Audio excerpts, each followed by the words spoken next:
My name is Ethan. I am 24. And the night my best friend's mom knocked on our apartment door at 11 p.m. is the night everything started to feel different. I live in a small two-bedroom apartment just outside downtown with my best friend Daniel. We have been roommates for a couple of years now. We split rent, we split takeout, and we split late-night game sessions where we talk big and live small. I work as a graphic designer from home for a startup that makes fitness apps. It is not fancy, but it pays the bills and keeps the lights on. Daniel works in marketing. He is always talking about ideas, campaigns, and how he is going to make it big. Life with him is easy. We play video games, fight over the last slice of pizza, complain about work, and then do it all again the next day. It is simple, safe. Still, some nights when I stare at my laptop and the blue light hits my tired eyes, I wonder if this is all there is, just designs, deadlines, and half-eaten pizza boxes. Right now, Daniel is out of town for a work conference.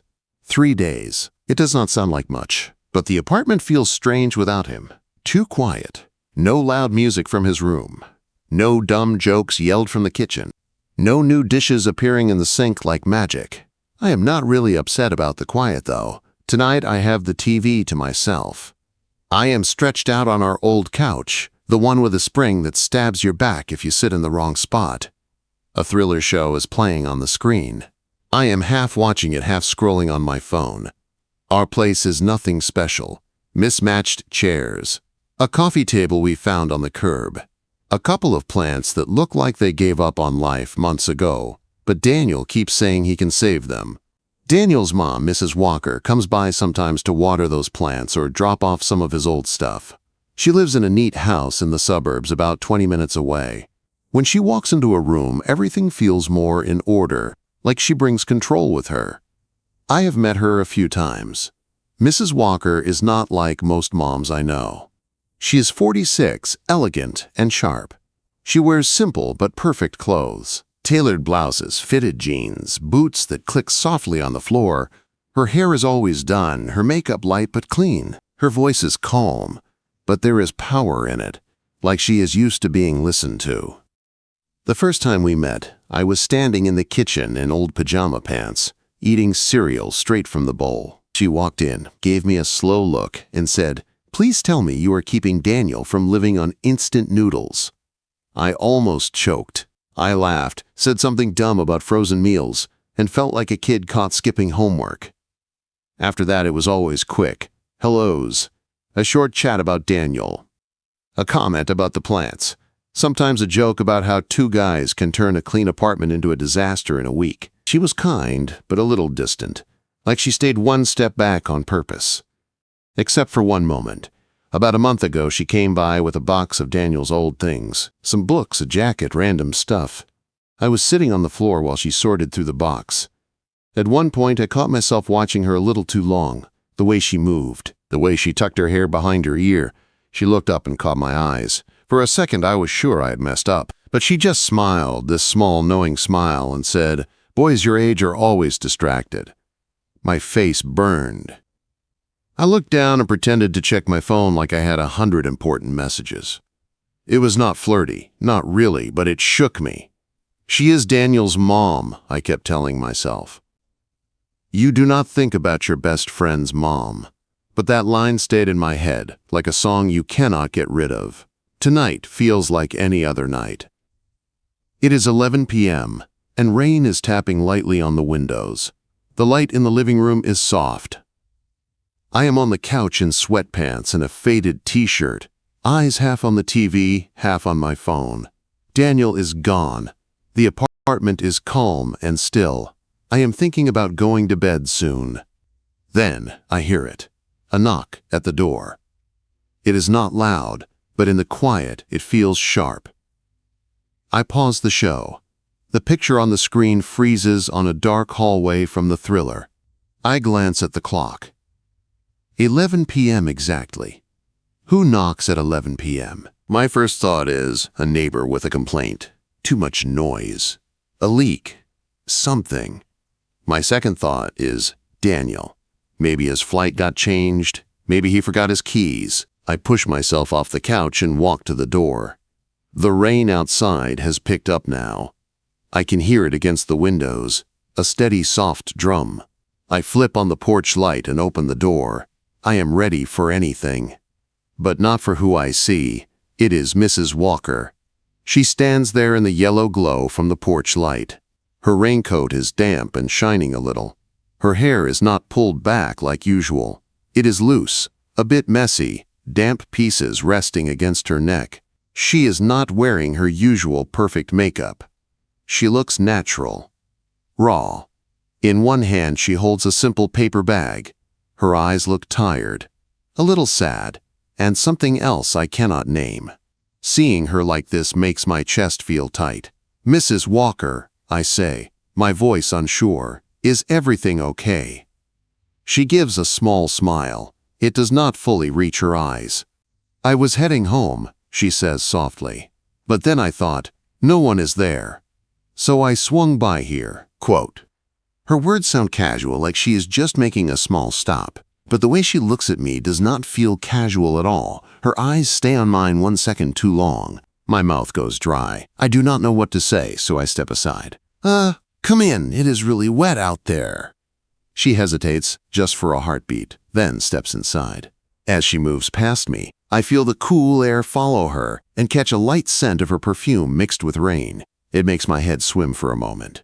I close the door, and suddenly the apartment feels different, smaller, warmer, like the air itself is paying attention.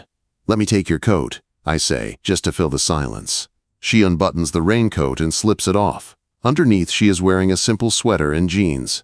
Nothing fancy, but she still looks like she belongs in some clean, bright place, not our messy living room. I hang her coat on the hook by the door. When I turn back, she has placed the paper bag on the coffee table and is taking out 2 small bottles of cider. "This is my kind of drink," she says lightly. "Soft, does not cause trouble." Quote.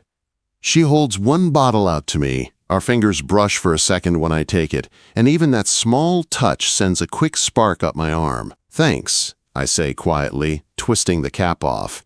We sit down on the couch. There is a careful space between us. The TV is still paused, throwing a faint glow across the room. The rain outside grows louder, a steady sound wrapping around the walls. I take a sip of the cider. It is crisp and sweet. My heart is beating faster than it should. "So," I say, trying to sound calm, "you just felt like stopping by?" She lets out a small laugh and leans back against the couch, holding the bottle in both hands. "Something like that," she says. Her eyes move from the TV to me. "I did not feel like being alone tonight, and I remembered you were here." Her words are simple, but they land heavy in my chest. I look at her, really look, and I know this is not just a random visit. I do not know what she is really asking for. I do not know what this night is going to become. I only know one thing. From the moment she knocked at 11 p.m., I was not going to sleep easily again. The cider is cool against my lips, but it does nothing to calm the strange heat in my chest. Mrs. Walker sits a little turned toward me on the couch, one leg crossed under her, the bottle resting lightly in her hand. The TV is still frozen on the same frame, a dark hallway from my thriller, but neither of us cares about it now. Outside, the rain has found a steady rhythm, soft but constant, like a quiet drum. Inside, every silence between us feels louder than the sound of the storm. We start talking about safe things at first, little things. "How bad was traffic getting here?" I ask. "Worse than usual," she says, rolling her eyes a little. "People forget how to drive the second it starts raining." I laugh and tell her about my show, how it keeps pulling me in even though I tell myself I will only watch 1 more episode. She asks about the plot, who the bad guy might be, if I like thrillers because my own life is too boring.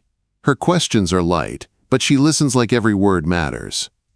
It feels almost normal, 2 people talking on a quiet night. But under everything, there is that pull. I take another sip and ask, "So you just did not want to go home?" Quote. She pauses for a moment, then sets the bottle carefully on the coffee table. Her fingers tap the glass once before she lets go. "Home is quiet," she says. Her voice is calm, but there is something heavier under it. Too quiet sometimes. I thought I would be used to it by now, but tonight. She trails off, and her eyes drift to the window. Rain streaks down the glass in long lines that catch the glow from the streetlights outside. Tonight, I just wanted company, she finishes softly, and I remembered you were here. The word company is simple, but the way she says it makes my throat feel tight. I shift a little closer without really meaning to. Not enough to be obvious, just enough that I can feel her more. Her presence. Her warmth. Well, I am not exactly exciting company, I say with a short laugh. Just me, bad TV, and Daniel's dying plants. She laughs, low and warm. The sound goes straight through me. You are selling yourself short, Ethan, she says. She turns her head fully toward me. Our eyes meet and stay there. You are present. That is more than most people. I do not know why that hits me so hard, but it does. Present, like just being here with her is something good. I clear my throat and look down at the label on my bottle. You do not come by that often, I say. I mean, besides the plant visits. Daniel says you keep his jungle alive. She smiles, but there is a hint of sadness in it now. It is an excuse, she says quietly, to check in. To feel like I am still part of his life, even if he does not need me the way he used to. Her eyes are far away for a moment. When she speaks again, her voice is a little softer. I got married at 21, she says, too young, too sure it would last forever. I sit up a little straighter. I have never heard her talk like this.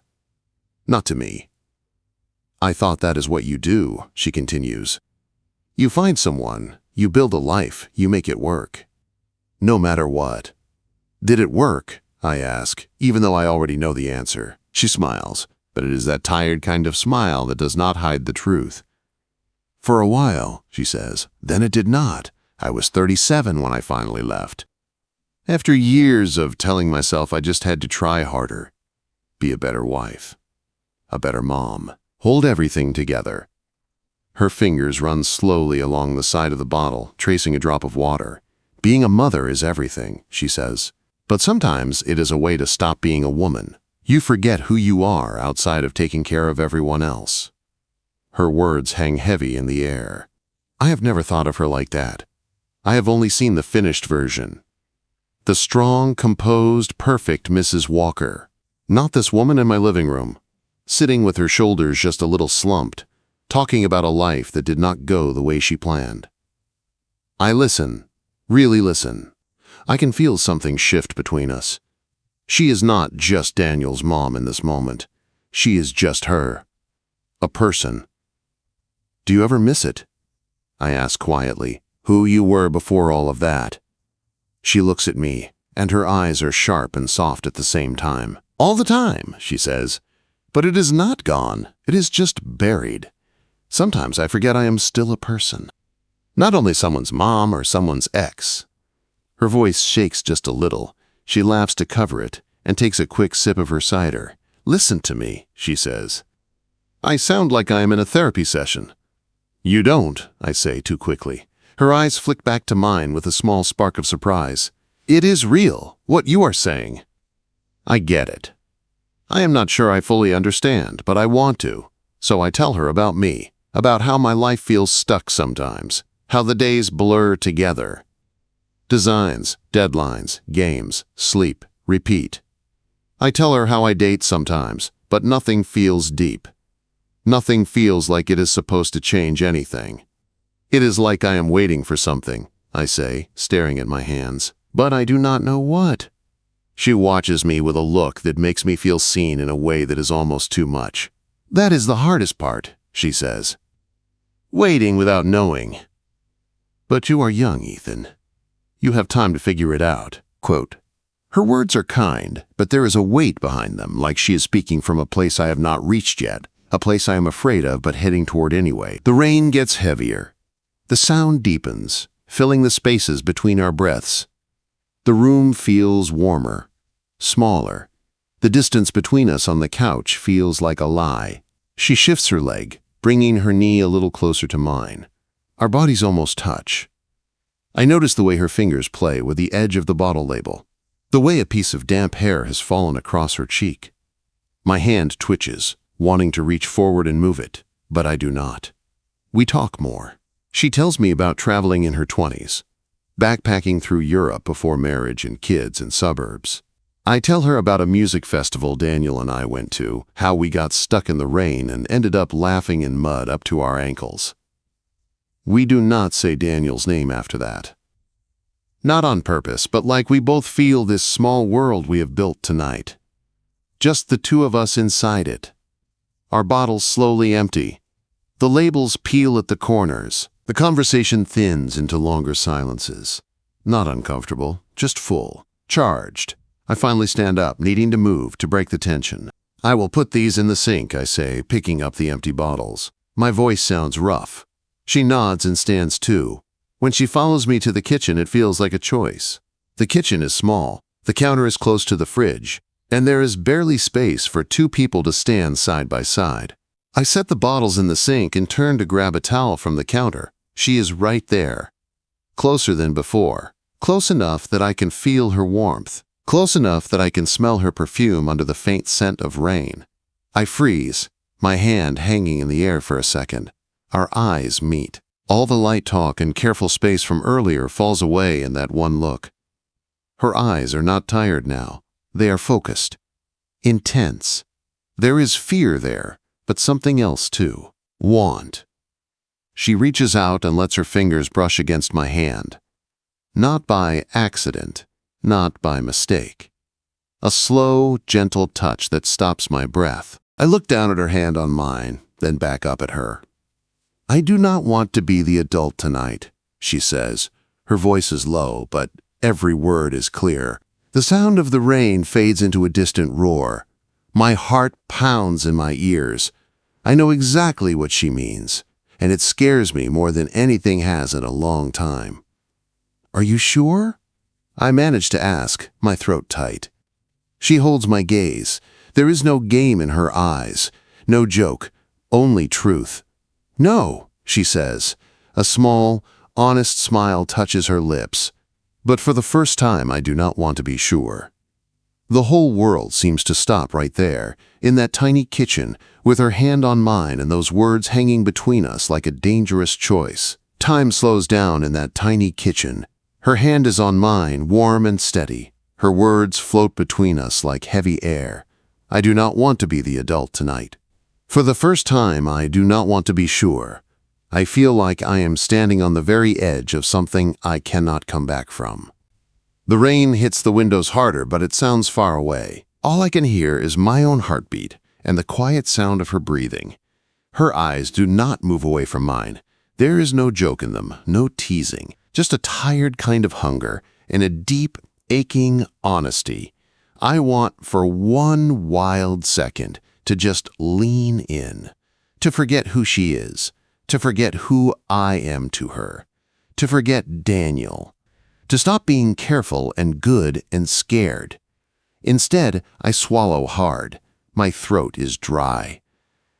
Mrs. Walker, I start, my voice rough. She watches me, waiting.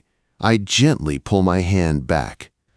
It feels like stepping away from a warm fire into cold air.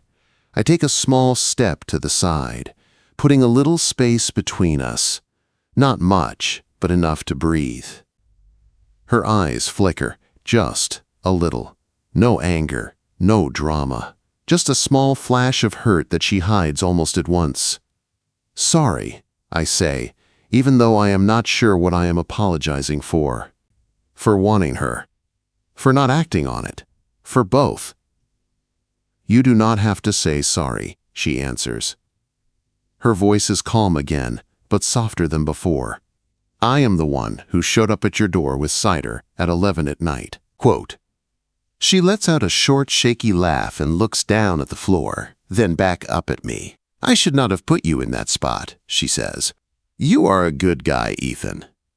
The way she says it makes my chest ache. You did not, I say. I mean, you did not do anything wrong. You were just honest. Her lips curve into the smallest smile. That is what scares me, she says. Honesty. For a moment, we just stand there, facing each other in that small strip of tile between the counter and the fridge. The charge in the air is still there, but it has changed. It feels less like a spark ready to explode and more like a deep ache that settles into your bones. She steps back first, giving us more space.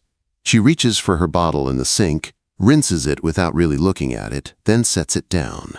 I do the same with mine, grateful for something simple to do with my hands. "Come on," she says quietly. "Let us go sit before we both pass out standing up." We walk back to the living room. The TV is still paused on that dark frame from my show, the room washed in blue light. We sit on the couch again, but this time a little farther apart than before. The mood has shifted. The air is still thick, but calmer, like a storm that passed without fully breaking. We do not talk for a minute. I can hear the clock ticking on the wall, the hum of the fridge, the steady drumming rain. "Do you regret coming here?" I ask finally, staring at my hands. She is quiet for a moment. I glance over and see her leaning back, her head tipped against the cushion, eyes on the ceiling. "No," she says at last. "I do not regret it." She turns her head and looks at me. "Do you?" My chest tightens. "I do not know," I say honestly. "I feel like I should, but I do not. I just feel awake." Her mouth curves into a small, real smile. "Awake is not the worst thing to feel," she says. We fall into a softer kind of silence. We talk a little more after that, but the words are lighter. She asks about my work again. I ask about the plants. She teases Daniel for texting her only when he needs something. I make fun of how he thinks one conference is going to change his whole life. Every now and then our eyes meet and we both look away just a bit too fast. Time slips by. I do not know how long we sit there, sharing small stories in a dim room while the storm outside slowly calms. My body is tired, but my mind is wired. At some point, I realize my eyes are starting to sting. I blink hard and stretch. "You should sleep," she says softly. "You look exhausted." "Look who is talking," I say. "You drove through the rain at night just to babysit some plants and a guy who lives in sweatpants." She laughs, and this time it sounds more relaxed. She pushes herself up from the couch. "I should go," she says, "before I talk myself into staying." Those words hit me like a soft blow. "You could stay," I say before I can stop myself. "I mean, not like that. I just mean if the roads are bad. You can take my room. I will sleep on the couch." She studies me for a second, her face open and unreadable at the same time. "That is sweet," she says, "but I should go home." She walks to the door, and I follow. I help her with her coat, holding it up while she slips her arms through the sleeves. My fingers brush her shoulder, and I feel that spark again, quick and sharp. When she turns around, we're close again.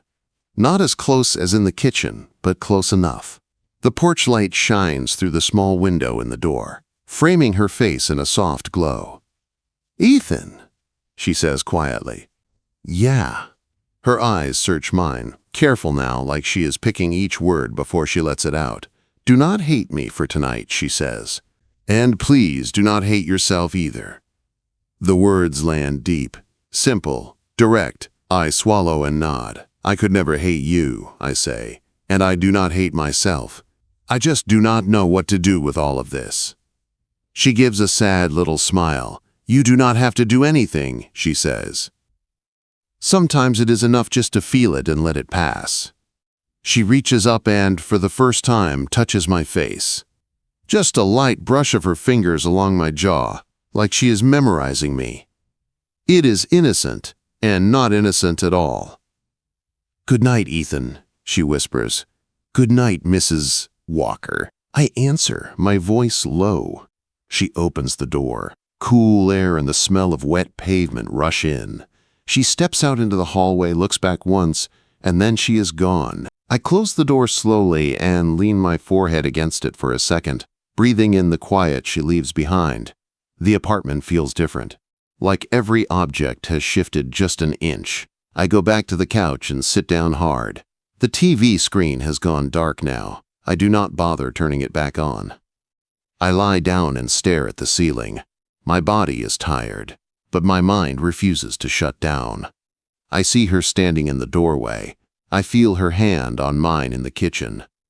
I hear her voice over and over. I do not want to be the adult tonight. For the first time, I do not want to be sure. Do not hate me. Do not hate yourself. Those words circle in my head like they are stuck there. My chest feels tight. My thoughts pulled in 100 directions at once. Guilt, want, fear. Something that feels too close to hope. I flip onto my side, then onto my back, then onto my other side. The blanket is bunched at my feet, the couch spring digs into my ribs, and still my eyes stay open. Every time I start to drift towards sleep, I hear her again in that low, honest voice. I do not want to be the adult tonight. And just like that, I am wide awake all over again. I do not remember the exact moment I fell asleep. 1 second I was staring at the ceiling, replaying every second in the kitchen, and the next I was waking up to pale gray light filling the living room. My neck hurt from the couch. My back hurt from that stupid spring. My mind hurt from too many thoughts. For a moment I forgot why my chest felt tight. Then, it all rushed back. The knock at 11 p.m. The cider. Her hand on mine. Her words. I sit up fast. The blanket I do not remember pulling over myself slides to the floor. The TV is off now. The room is quiet in that early morning way when even the city sounds softer. I look around. She is not here. No shoes by the door. No sound from the kitchen. It is like she was never here at all. I push myself up and walk to the kitchen, half expecting to find some trace of her. A mug, a note, something. The counter is clear. The sink is empty. Then I see it. On the coffee table, next to the remote, there is a small piece of paper folded neatly in half. My heart jumps. I pick it up with fingers that feel clumsy and unfold it. Her handwriting is clean. Like her, careful and simple. Thanks for not making me feel guilty. Meet for breakfast sometime if you want, but not here. No name at the bottom. Just a tiny doodle of a teacup with a little smile. I read it once. Then again. The words hit harder than I expect. Thanks for not making me feel guilty. I sit down on the couch, still holding the note, my thumb rubbing over the ink. I remember the look in her eyes in the kitchen. How close she was. How easy it would have been to move just an inch and cross a line we could never step back from. I think about how she said she did not want to be the adult that night. How I wanted so badly to follow that feeling. I could have made her feel worse. I could have taken her hurt and turned it into something darker. Instead, I stepped back. We both did. Somewhere in all that mess, we chose not to go further. The note feels like proof that it mattered. I fold it again and slip it into my pocket. Not sure why, only knowing I am not ready to throw it away. The rest of the morning moves in slow motion. I shower, make coffee, scroll my phone without really seeing anything. Every time I stop, my mind goes back to her laugh, to the way she said I was present, to the way she touched my face at the door like she was trying to remember me. Guilt comes in waves. Daniel is probably waking up in some hotel, going to boring meetings, thinking his mom is at home, maybe checking on his plants. He has no idea what almost happened in the room where we play video games and eat pizza. At the same time, under the guilt, there is something else. A strange sense of being awake, the way I told her. Like a light turned on inside that will not go off again. The day passes. Then, another. Daniel texts me blurry photos from the conference. A crowd, a stage. A sad-looking sandwich. I reply with jokes, pretend everything is normal. He gets back on Wednesday, just like he said he would. The apartment goes back to its usual noise. His music. His shoes in the wrong place. His laugh. I join in, but there is a part of me that stays quiet, holding that night like a secret in my chest. Mrs. Walker does not come by. She does not call. I do not have her number anyway. The note is the only proof I have that we shared something real. I keep it tucked in my wallet, then move it to the little drawer by my bed. I tell myself I will throw it away. I never do. A week goes by, then another. One Saturday morning, I am alone in the kitchen making coffee. Daniel is still asleep, snoring behind his door. My phone buzzes on the counter. Unknown number. My heart skips. I wipe my hand on a dish towel and pick it up. Ethan? This is Claire Walker. I got your number from Daniel's emergency contact form. Hope that is okay. My stomach flips, just seeing her name. I stare at the message for a full minute before I answer. Yeah, this is Ethan. It is okay. There is a pause. Then another text. I am near a small cafe on Pine. Wanted to try their breakfast. Thought of what I wrote that morning. If you are busy, ignore this. If not, I will be here for a while. My first instinct is to say no. To be safe. To avoid everything this might stir up. My second instinct is to grab my keys. 10 minutes later, I am walking down a cool street under a soft gray sky, my hands shoved into my jacket pockets, my heart racing. The cafe is small, tucked between a bookstore and a laundromat. Warm light spills out onto the sidewalk. I step inside and see her right away. She is sitting at a corner table by the window, hands wrapped around a mug of tea. No fancy clothes, just a soft sweater and jeans. Her hair is pulled back, but a few strands fall loose around her face. She looks smaller here somehow and more real. When she sees me, her lips part like she is caught off guard, even though she is the one who texted. Then she smiles, and some tightness in my chest eases. Hey, I say, walking over. Hey, she replies. I am glad you came. Quote.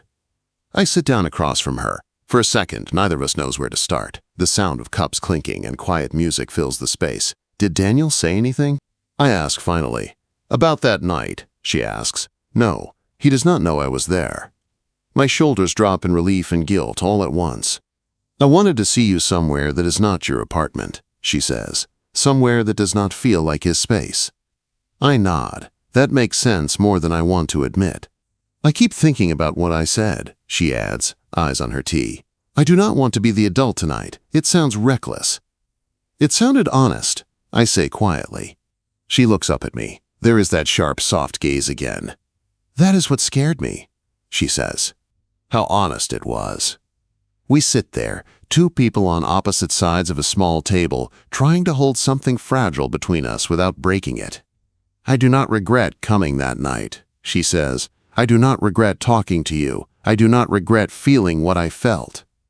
She pauses. Her voice drops a little. But I would regret it if we hurt Daniel, or if I turned you into some kind of mistake I made because I was lonely. The words sink into me slow. I do not want to be that either, I say. I do not want to be a mistake. You are not, she answers, and there is no space for doubt in the way she says it. You were kind to me. You listened. You stopped things when I did not trust myself to. That is what I wanted to thank you for. So that is what the note meant, I say. Thanks for not making me feel guilty. She nods. Her fingers trace the edge of the mug. You could have made me feel ashamed, she says. You did not. You just let me be human for a night. I did not sleep much after I left. But for once, my thoughts were not all regrets. Just questions.